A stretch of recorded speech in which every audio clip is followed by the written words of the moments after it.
Tari'ati musliimota of jetta. Hawwii koo ture. Assalaamu alaikum warahmatullahi wabarakatuh. Kabajamtoota hordoftoota keenya har'aa qophii addaa, qophii ajaa'ibaa, qophii dinqii, qophii isin baay'ee jaallattaniin isin dhufee jira.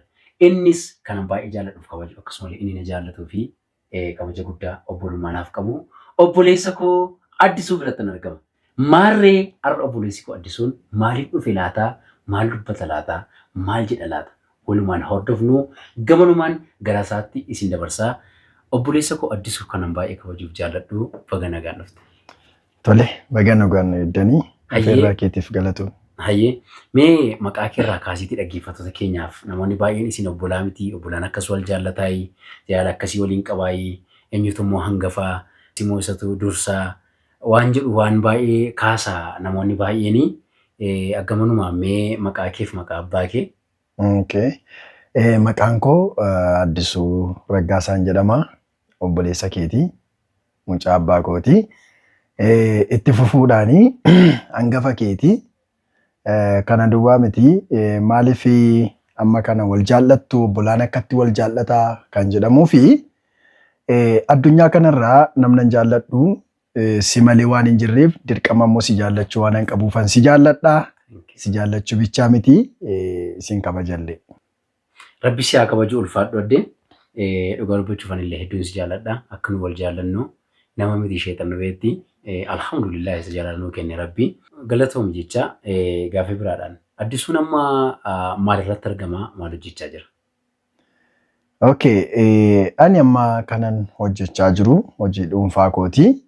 Hojii dhuunfaa ani hojjedhu mana beeksisaa fi maxxansaati.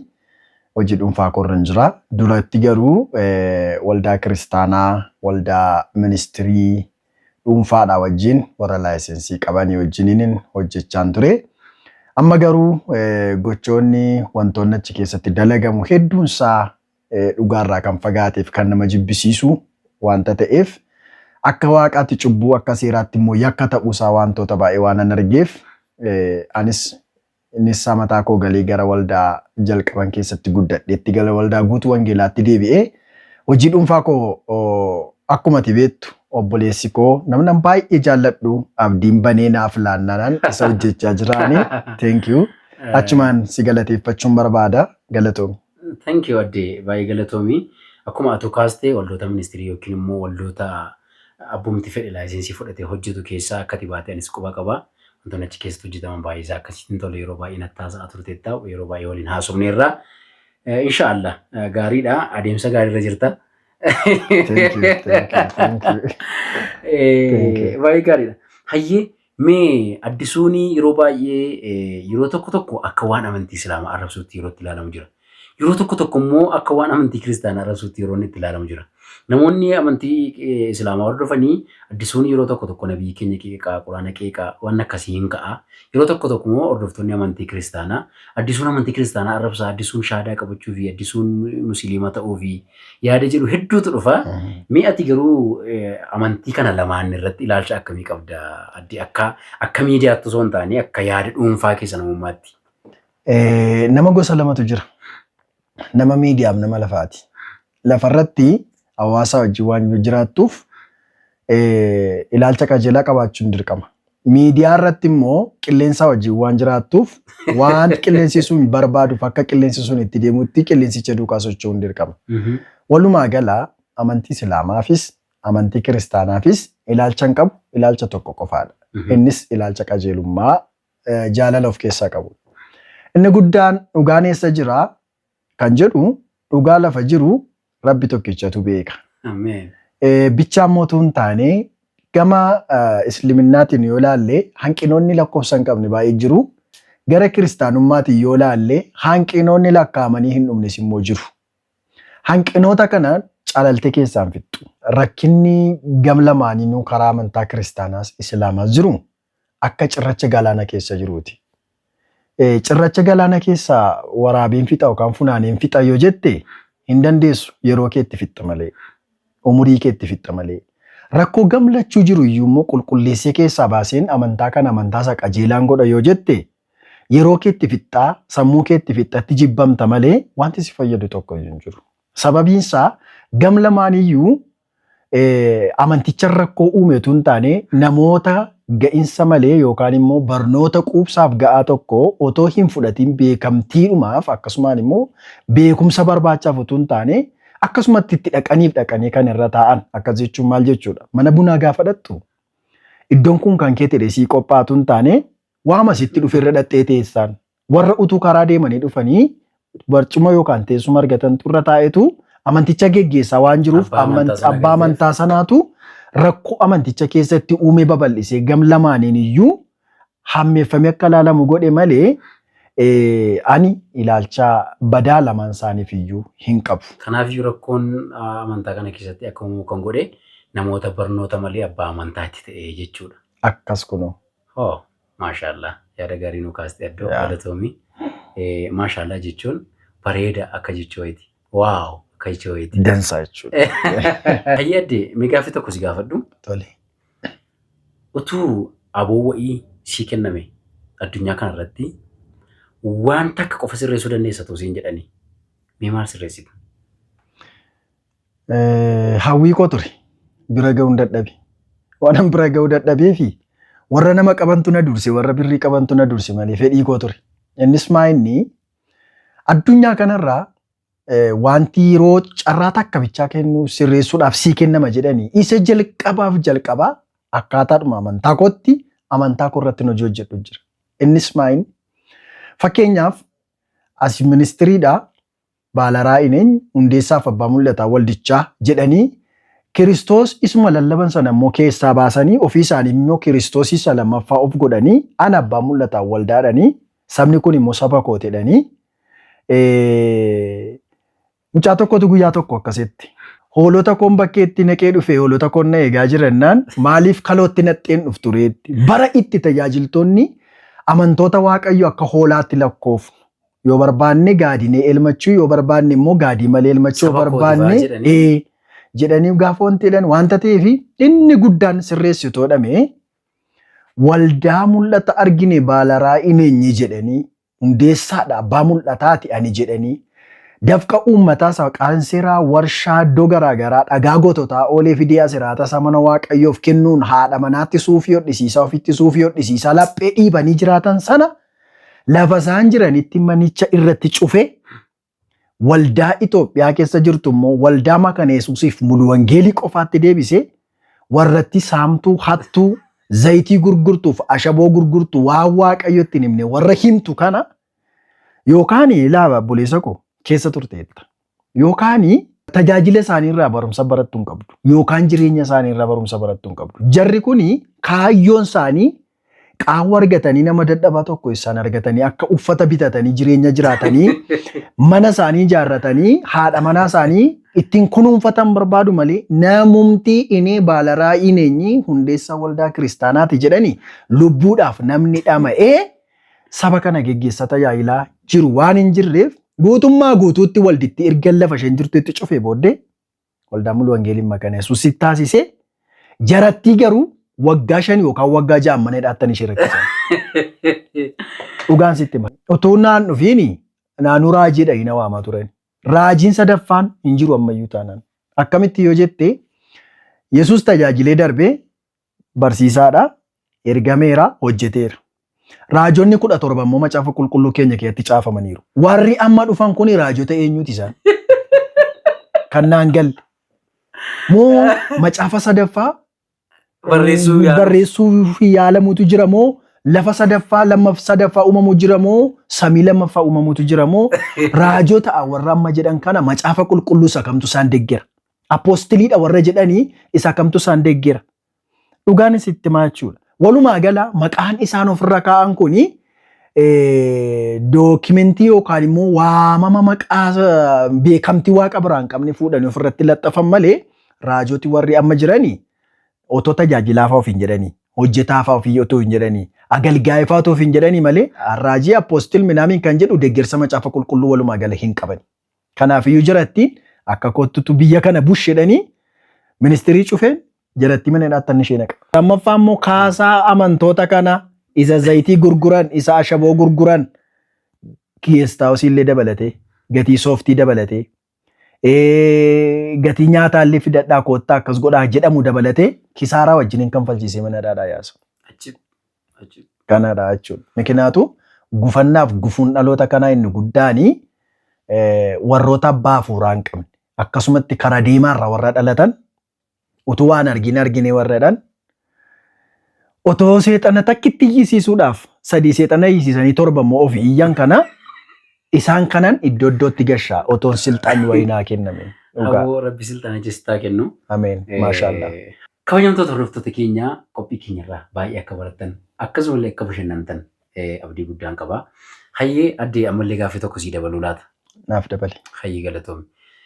Amma bara keenya keessaa yeroo itti Waaqayyo akkasiin jedha jedhu keessa jirra. Waaqayyo akkasiin jedhe. Waaqayyotu akkasiin jedhe bara jedhu keessa jirra. Namoonni baay'ee immoo interview yookiin immoo dhuunfaadhaan namoota hedduu wajjin haasaa oolla miire Waaqayyo akkas naan jedhee ture garuu waggaa 10 baranaa nama fa'aa Waaqayyo fooqii ijaarta jedhee nama du'eefaa jira. Nuyi iyyuu beenna miti nama meeqa fira keenya baay'ee biraa dhabnee irra sababii garaa garaatiif Waaqayyo akkasii godhadhee nama meeqatu boqoo addunyaa kanarraa godaane. So Waaqayyo akkasiin jedhamee utuu Waaqayyo isa sana jedhee hin godhin yookiin wanti sun utuu raawwatiin namoonni addunyaa kanarraa boqotan yookiin immoo deeman yookiin immoo utuu raawwatiin turu rakkoon kun maalidha jettee yaadda? Akkamitti ilaaltati wanta kana? Inni kun Waaqayyo Waaqa dubbii dubbateef duuba deebi'us yookaan immoo isa dubbate utuu namaaf hin laatiin utuu namaa hin argisiisin Waaqa nama ajjeesu miti. Waaqayyoon dubbate jechuun hin xumurame jechuudha. Jarri Waaqayyoon natti midhanii Waaqayyo wajjin wal argu miti hafuura qulqulluu wajjin wal hin argine. Dhugaan sitti maal jechuudha. Yesuus wajjin waliin agarreetti? Daandii walirra iyyuu hin baane. Akkas jechuun maal jechuudha? Waaqayyo Museen dhumtiyyuu Waaqayyoon abidda keessaan sagaleedhaan arge malee qaamaan namni Waaqayyoon arge hin jiru. Otoollee xiqqoo hafuura qulqulluun akkas naan jedha jedhanii amma tokko hin deemsisa. Waaqayyo natti dubbate gaafadhamu Waaqachuun ikko uumaa wajjin haasaa jiru jarri kun jechuudha. Uumaa wajjin haasaa jiru erga ta'ee hafuurri qulqulluun eenyutti dubbata. Yesuus akkas jedhe anu hafuura koo isin biratti nan dhiisaa inni immoo isin jajjabeessaa jedhe hafuura koo nan erga isinitti nan dubbadhaa jedha innooti hafuurri qulqulluun hojii dhaabe Waaqayyo ilmi immoo Yesuus hojii dhaabe akkamitti Waaqayyo abbaan ilmaa fi hafuura qulqulluu bira dhufee namicha kanatti himuu danda'a. Walumaa gala Waaqa jaratti hin himne. Dogoggorri Saamsoon inni jalqabaa kufaatii isaatu hin taane raqa keessaa damma nyaachuu isaati. Sobni raajota kanaas immoo ergaa dubbachuutu hin taane utuu Waaqayyoon himee Waaqayyotu natti himechuu isaati. Kanaafi Waaqayyo takkaayyuu karaa hafuura qulqulluutiin namatti dubbata malee kallattiin dhufee kan dubbate jira yoo jedhame macaafa qulqulluu keessaallee utuu nuu dhiyaate natti tola. Na waan nama dhibu. Kanaafi namoonni baay'een kan isaan abdii kutatanii amantiitti dadhabanii laafanii akka hin taane taa'aa jiranii Waaqayyo akkasiin jedhee maal atumtuu yaadatta gaaf tokko raajii wayii tokko naa raaji atumtuun beetta. Waaqayyo to'ati mana fincaanii riimootiidhaan banattuuni natti argisiisee naan jedhe. Yaadatta inni? Sirriitti yaadatta. Mannati itti galtuu riimootiidhaan banamaa naan jedhe. Manni fincaanii kee sireen kee riimootiidhaan banamaa. Olutaalee lafa gangaladhee suufee ofirratti balleesse hin galee. Dhugaan sitti jechuudha. Isa yommuu bara 2000 meeqanaan jedhee bara 2013 keessa sii ta'anaan jedhe. Waaqayyoof haa galatu. Manni fincaaniitti fayyadamu manni balballi isaa nama rakkisa. Dhugaan sitti kiraayidhuma keessa hin jira. Amma 2010 meeqa keessarraa? 17 keessa. Waggaa meeqa darbe jechuudha? Waggaa 4. Akkasi. Sii galee 13 fudhattadhe waggaa arfaffaa darbeera. Wajjiruma mootummaa jiraan jedhaman wanta akkasii kun. Manni fincaanii riimootiidhaan banamu kun. Tiraan biyyuun qaba obboleessa. Kanaaf jarattiin fiilla fiitii isaatu ergaa Waaqayyoo qaba malee dudduubni isaa maallaqa qaba. Bu'aa qaba. Achumaan maaliif waldaa ministirii keessaa baateetu gara waldaa isa jalqabaatti dhufte yoo jette waldaa ministirii keessatti obboleessa koo yoo shaanxaa baattee yoo sooftii dhiyeessitee yoo bishaan dhiyeessitee yoo birrii qabaattee immoo affaanyii dula xibsi minaame waamtee afeertee yoo jala fiiddee harka rukuttee fi shamarra qashtii babbareedduu ishee immoo barbaaddee fiddee immoo yoo waatti kennite malee tajaajilaaf iddoon qabdu. Naaman ilaa. Gubboo laatta shamarra fiddee gubboo laatta. Shamarra fiddee gubboo laatta. Kanammoo waanuman ija kootiin irratti ta'aa ture argaa ture waanta ta'eef na amantaa nama maallaqa kaawwate maallaqa namaaf kennee maqaa namaa dhaqiitii na yaafadhu kootti ittiin jedhee maqaa namaa fidanii iddoo aarsaa irratti waaman namoota jidduutu jira. Sabni keenya garuu kanan beeku harka rukutaa fi ni ililcha hin gammada. Kanaaf walumaa galatti Waaqayyoof jarattiin kun waliin agarree Waaqayyo keessaan birrii argu malee Waaqayyo keessan rakkoo namaan arganii jechuun barbaada. Meesh hawaasi kuni kanan beeku uummati kun kanan beeku calloon harka reebe ililjiidhe olu taale kuffee wambarii cabsee gala. Hawaasa humaan beekne kanaaf hawaasa goonfamaa jiru kanaaf amsati dhamtumaa dha. Baay'ee si gaddisiisu. Dhugaa. Nama daabboo tokko dhaqee birrii 20 bitatee galuu hin dandeenye waldaa gaafa dhaqan garuu sabbata isaanii akkamittiin akka hiikanuu hin beekan. Maajikiidhaan itti bu'aa ta'u, seexana wayii itti godhu ta'u, hafuura itti baafatan sanaan joonjeessoo ta'u naan galu malee mana keessaati walirra kaadhe mana kiraayii kanfala namicha tokko takkas godhe mana kiraayii kanfala walitti qabateetu ilaa Waaqayyo waan akkasiin itti dubbataa jira argaan jira waatu sii gadhiifama ergaatti dubbate amma birrii wayii walitti qabdee jirta fidii naa kenniiti waa sii gadhiifama namichi sun hin fide hin kenne utuu hin turiin sagantaa sa'aatii lammaffaatti hin deebi'ee balaa makiinaatiin looko raajota akkasiifaa jira. Achumaan immoo waanan sitti himu ergaan sii qaba. Yeroo isaan beeku malee, sa'aatii isaan beeku malee, guyyaa isaan beeku malee, karaa kamiin akka ta'e hin beeku malee, yeroo dhiyootti si eebbisa Waaqayyo. Ameen. Ankanan jedhu. Inni akka inni si eebbisu natti himu sun yeroo isaa maasii dhosse. Maalan beekan. Guyyaa isaa maasii dhosse. Maalan beekan. Akkamittiin akka eebbifamtu maasii dhokse. Waan ittiin eebbifamtu maasii dhokse. Jarattiin kun si keessaa faayidaa barbaadu malee mul'ata si argan hin qabu. Dhugaan sitti himaa jechuudha. Akka eebbifamtu Waaqayyo beekee natti himee maaliin akka eebbifamtu yoom akka eebbifamtu maamna dhossa Waaqayyo. Isa kaan natti himee Waaqayyo akka Waaqa caafisitti argisiisee guutuu si dhoksu miti. Waaqayyo Waaqa ifaaf bilisaatiin jechuun barbaada. Thank you. Amantoota keenyan kanan dubbachuu barbaadu raajota akkasiirraallee. Sireesii godhiyaase. Kanaafuu amantoota keenyaaf sireesii godhiyaase. Amantoota keenyaaf dhaamsi dhaamuu barbaadu akka nama shonkooraa nyaatuutti nyaatamurra darbitanii akka nama abukaadoo quncisuutti yookaan muuzii quncisuutti quncaafamaa jirtu. Kana bareechaa beekaa. Akkasii jechuun maal jechuudha? Waaqayyo waan raajii sobaa qallabdeef sin eebbisu. Tokko. Lammaffaa sa'aatii nama keessa jiru sa'aatii baay'eetti of eeggannoo goonu.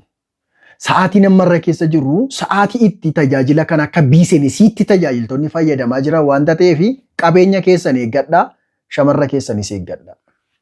Dhaamsi koo kanuma kanan dubbachuu barbaadu. Thank you. Namoonni baay'een addisu baay'ee si shakku. Tarii ati musliimota of jettaa? Gaaffii bareedaadha. Hayyee kabajamtoota hordoftoota keenyaa kutaa lammaffaasaa guyyaa hin beekamnetti isiniif dhiyeessinaa. Abdiidhaan obsaan nu eegaa isiniin jennaa. Egaan qophii keenya irraa barumsa guddaa akkasiin barattan shakkii takka illee hin qabnu galatooma barakadhaa. Wassalaamu alaikum wa rahmatullaahi wa barakaatu. Thank you.